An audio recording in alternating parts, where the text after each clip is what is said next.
Welcome to Yankee Woodlot. I'm Bud Blumenstock, Extension Forester with the Cooperative Extension Service of the University of Maine at Orono. Yankee Woodlot is a series of 10 television programs intended to make you aware of the potential that woodlots hold. These programs will share with you the experience, thoughts, and advice of woodlot owners and professional foresters. This series has a basic purpose: to show you how to manage your woodlot. The region's forests are vast and productive, with a capacity to meet many needs of our society. In New England, we may approach some limits to that capacity in the next 50 years. In the state of Maine, over one-half the population now heats their homes partially or totally with wood. Some experts insist that we should turn to our forests to generate electricity and to make synthetic fuels and chemical compounds. New uses pile on top of the growing demands we already make on our traditional pulp, paper, and lumber industries.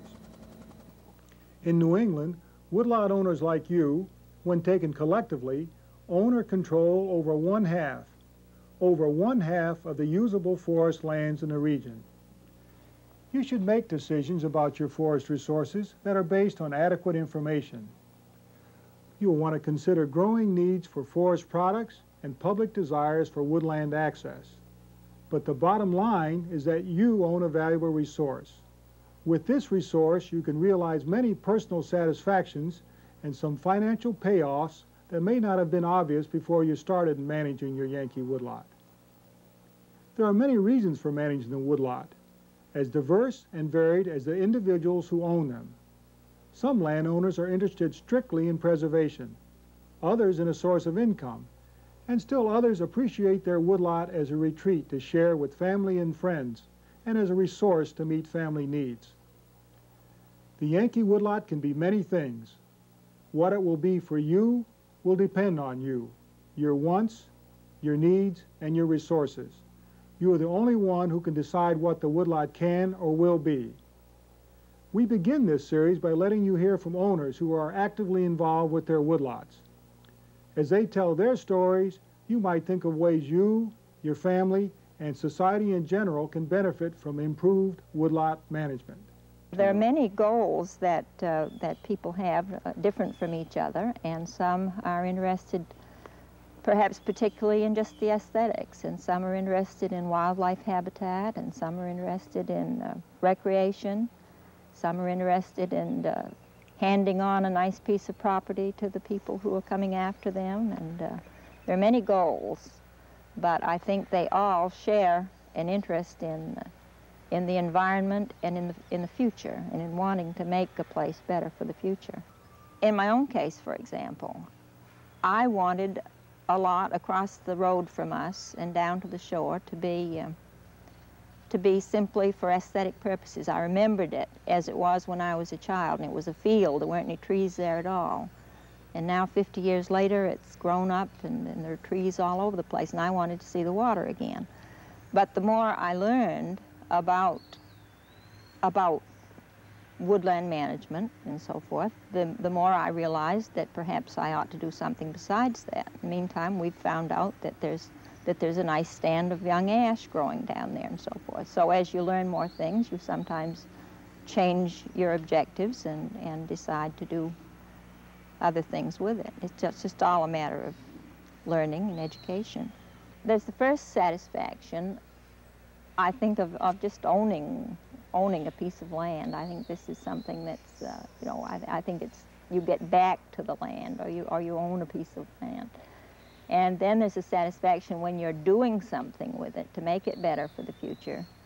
There is a pride of ownership and a feeling that it's good to be able to hand something on to somebody else that's better than it was when you got it. And it's a refreshing experience. It's a spiritual experience sometimes to go out in the woods. It's quiet and it's peaceful, and there are all kinds of feelings that you get. When I became minister of the First Church in Boston, our children were coming. My wife and I decided we needed some kind of antidote to city life for them and for ourselves. And by that time, we decided that we wanted to be somewhere in the area of the White Mountain Massif. And we began searching around for a summer place and came to where you are now, which is now our retirement home. And subsequently, we acquired some forest land to go with it, and that's how it began. There is profound satisfaction in woodland management for anyone who is sensitive to the glory of the natural world and the privilege it is to be able to be in it and to be a part of it. I think just because we are creatures of this planet, there's a yearning in all of us to get out into the natural world, into the forest, and somehow or other to be a part of it and to identify with it. And people who wind up buying woodland and managing woodland are people of that sort. They just enjoy the very fact of being there. They like to use it simply for recreation, but they also enjoy making it useful and productive and beautiful, which is, as I say, is a byproduct of good forest management. We cut trees in order that a forest may be beautiful. Now, that's really not the purpose, but I like to stress the fact, and I've done this many times in my talks, that sound silvicultural principles will produce the loveliest forest imaginable. Because all you're doing when you practice silviculture is directing what nature is doing anyway. And nature doesn't necessarily distinguish between a crooked tree and a straight tree. If they're both equally healthy and the crooked tree isn't too crooked, they'll grow at the same rate. Nature will, however, usually eliminate the inferior trees because the good trees will outdistance them. But given a crooked tree and a straight tree of equal size, the silviculturist, the forester, this small woodland owner like me, cuts and sends off to the pulp mill so that the good tree can grow the tree that's crooked. It's as simple as that. I had a health problem and I came to Maine to retire. I previously lived in New Jersey, and I worked inside all my life as an accountant, and now I want to get out and see what it's like on the outside and make some investments, and I try to make money on this. It's not just a hobby, it's something I'm trying to make money either in the actual production of timber at the time or in gains by selling improved real estate, things like that. Mm-hmm. What kind of other money-making activities do you have in your woodlot? Well, I grow some Christmas trees, and I'm trying to grow some small trees as a nursery, but in the woodlot itself, it's just selling whatever product, whatever wood product. If I could sell firewood or pulpwood or saw logs or anything at all. Would you recommend woodland investment to others?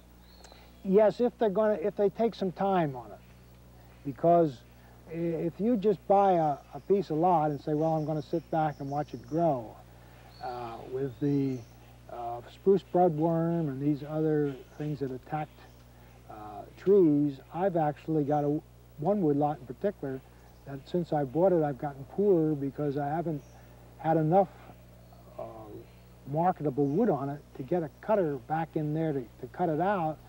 And when last time I was in there, the spruce budworm had just about devastated a whole area of the spruce and fir.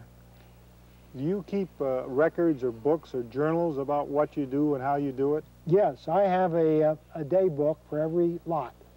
Every time I go in to inspect it or do work on it, I keep track of it. And where I have actual, like this thing here, and I'll keep track of this as an operation of how much I spent on it, how much time I've put on it, and then when I get to the point where I'm going to market the stuff or sell the land or something else, I'll really have a record to know how much money I'm losing on it.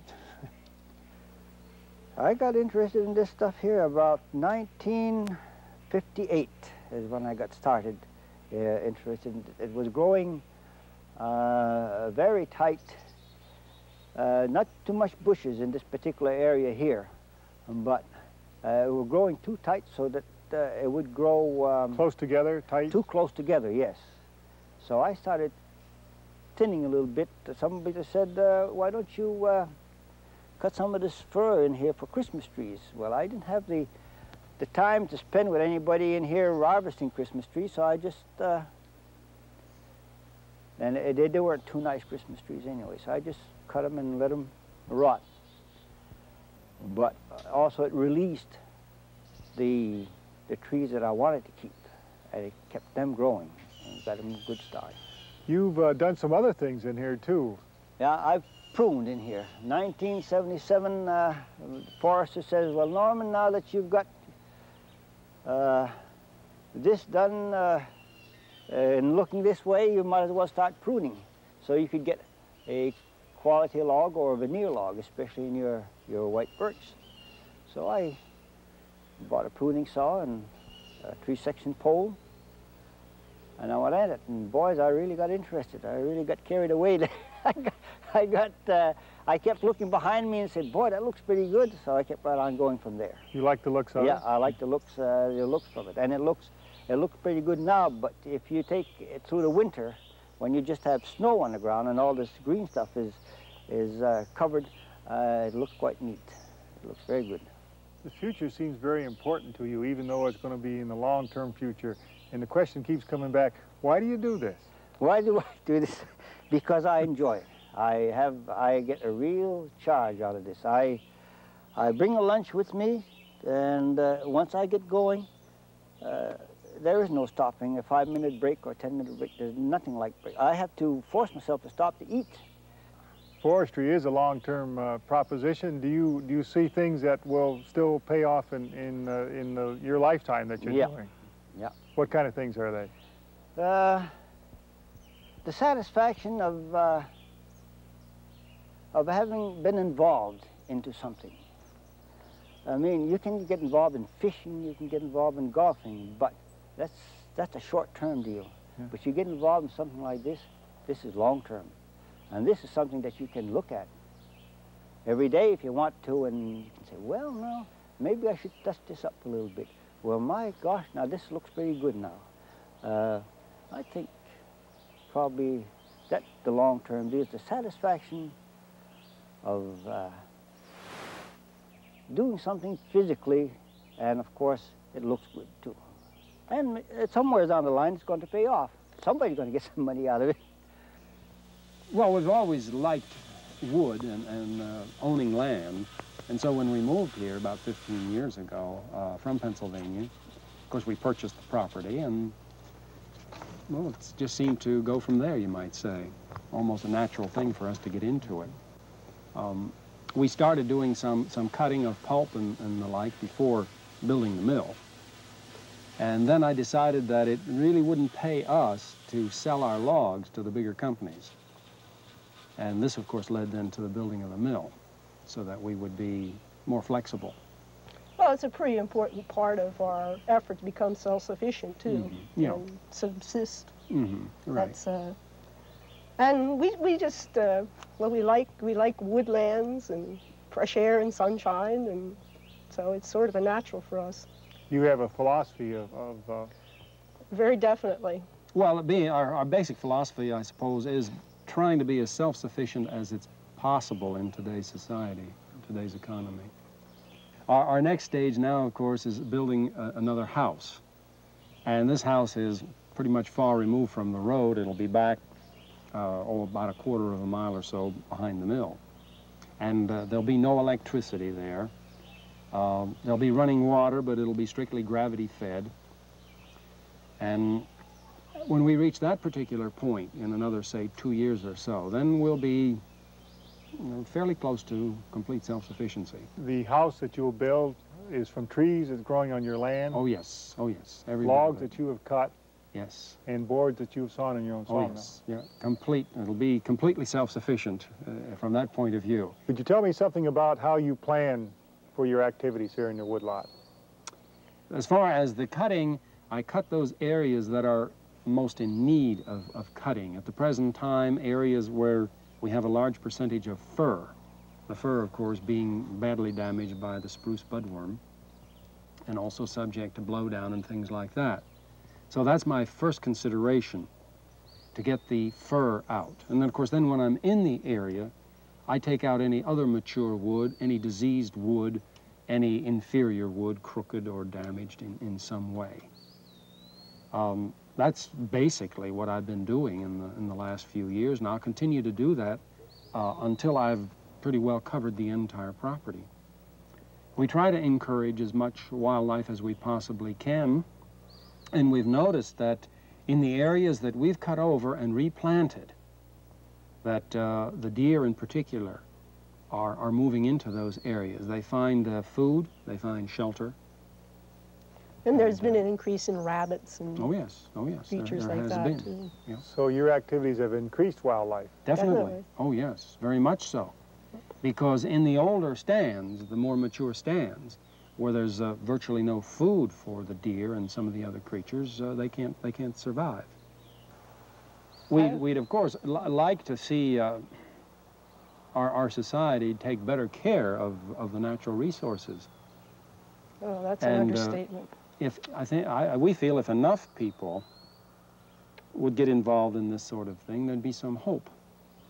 In my opinion, the future of the wood industry depends on the small woodlot owner.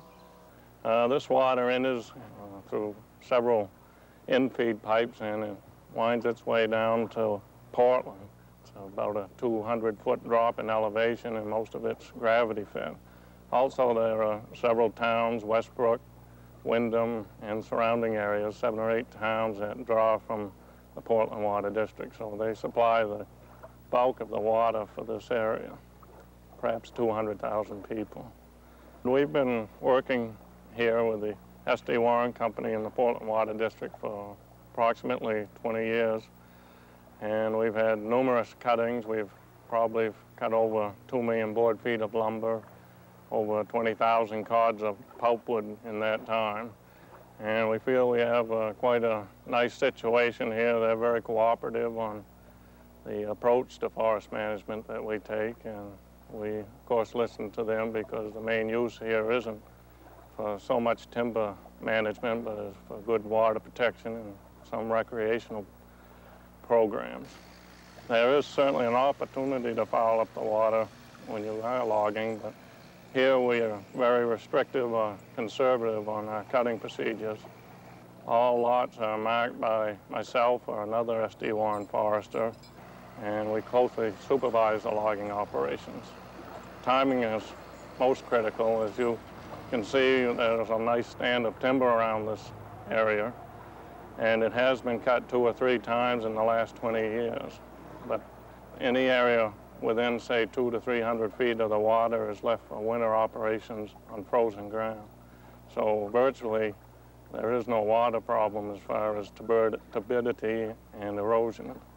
So we have no problem as long as timing and control is taken into effect. I think it behooves the Water District to keep their timberlands growing fast, at least very vigorous, to protect their coastline along Sebago Lake. If we were to leave the stands unprotected, just left to grow and mature and fall down, eventually they'd have hardwood stands replacing those areas. One thing we try to do on the Water District is to promote white pine, which is an excellent tree for filtration of water around the intake pipes. Lays down a nice heavy mat of needles, and thereby acts as an excellent sponge for release of water all through the year, not just during the wet periods. So a good stand that's maintained well will live a lot longer and is less subject to wind throw and ice damage, where an unthinned stand might have some problems. I suppose the pleasure should be pretty evident, Bud, to anyone who wants to walk through a woodland. We've enjoyed that part of it, and I think maybe that's the basic incentive that has led to getting into this. Later, partly, I suppose, because of my background as an economist, I became interested in doing the accounting work, figuring out whether we were making a profit or loss, how long it would take for certain practices to pay off, that kind of thing. my first step was to get in touch with the county forester and ask him to come down, and he was very helpful and walked through the woodlands with me, indicating what potentialities he saw for the first move, which was the improvement cut. That's usually, I think, where most woodland owners start. The first thing we did on this place was to cut some timber to improve the basic stand. That's the usual improvement cut. Somewhat later, we got into work on hardwood stands.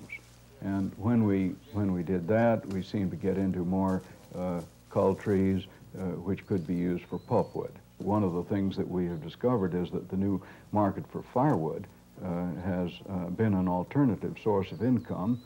I suspect it may have raised the price of pulp a little bit, and so that helps. And you have Christmas tree operations. Oh, yes, yes. Well, we have gradually expanded those. We started, as many people do, tumbling into it with no particular calculations as to when we would harvest them or how much we would make and so on. We have put in gradually, field after field, as we could prepare it, about 5,000 trees a year. For easy calculation, in Christmas, about 1,000 Christmas trees go to the acre. And so nowadays we have about 24 acres, 24,000 trees, say. I think the non-financial aspect of woodlot ownership, management, is primary. If it weren't for that, I can think of many other things to do with money. So that let's not be misled into thinking that this is the thing, your first investment. No, as a prudent person, I would say, let's first have a nest egg in the savings bank or in a money market fund, if you will. All of this constitutes the background, the basic income on which an individual probably ought to rely. If in addition to that, there are funds which can be spent on rural property, I would think that a forest, a woodlot, was one of the most interesting and, incidentally, most rewarding things over the long run. As we said at the beginning of the program, the reasons for owning and managing a woodlot are many. The enjoyments and rewards of the people you just met are obvious. Each has a special interest, need, or satisfaction they gain from their association with the land. And if you are a woodlot owner, you too can experience these same results. All it will take is some basic instruction and information to help you get started.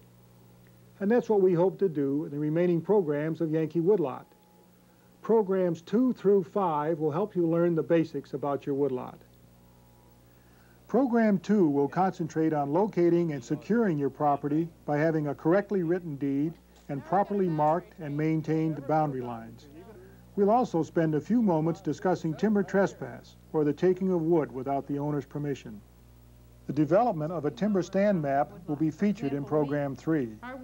This map will enable you as a woodlot owner to maintain an inventory of the physical resources you have in the woodlot. It also serves as a basic guide for reaching your management objectives. In What's Under It, our fourth program in the series, we'll go into the woodlot with a soil scientist who explains the influence of forest soils on the growth of trees and how this knowledge can help us manage the land more skillfully. Program 5 will call on the expertise of two foresters. One will explain how we can monitor the physical environment of the woodlot to determine its overall health and condition. The other forester will help us plan for road and trail access into our property. By this point in the series, you should have a basic understanding of your woodlot, where it is, what's on it, what's under it, and its overall health and physical condition. In our remaining programs, we'll discuss and demonstrate hands-on actions you might take to improve your forest lands. Program 6, Working With It, will introduce the landowner to the forest management practices of thinning, releasing, and pruning. These procedures will improve the overall condition of a forest stand and the growth and vigor of individual trees. Harvesting It, Program 7, provides the weekend woodcutter with a review of chainsaw safety and proper cutting techniques, demonstrated by two instructors from the Professional Wood Harvesting Program at the Washington County Vocational Technical Institute in Calais, Maine. Also included in this program is a demonstration of the new small-scale forwarding apparatus under development at the University of Maine at Orono. Woodlot owners about to sell timber products for the first time usually don't understand the consequences of a timber sale. It can be most satisfying or frustrating and disastrous. In Program 8, viewers are instructed in the timber marketing process as viewed by an industrial forester, consulting forester, and Maine Forest Service forester. The traditional balsam fir Christmas tree and the picturesque New England maple sugar house accent Program 9 of Yankee Woodlot. The problems and rewards faced by 5 owners who manage their forest land for these special uses are discussed in detail. Our final program, Looking Ahead, focuses on the future and such issues as new technology, new uses, changing government policies, and the economy. A cross-section of woodlot owners and forestry professionals share their thoughts and views about the possibilities. Well, that's it. A course in how to manage your woodlot in just 10 sessions. It's not the purpose of this series to make each of you a professional forester. Instead, we hope this basic information will help stimulate your interest in the woodlot and your desire to do something with it. I'm Bud Blumenstock. Thanks for joining us, and I hope you'll be with us next time as we begin our work in the Yankee Woodlot.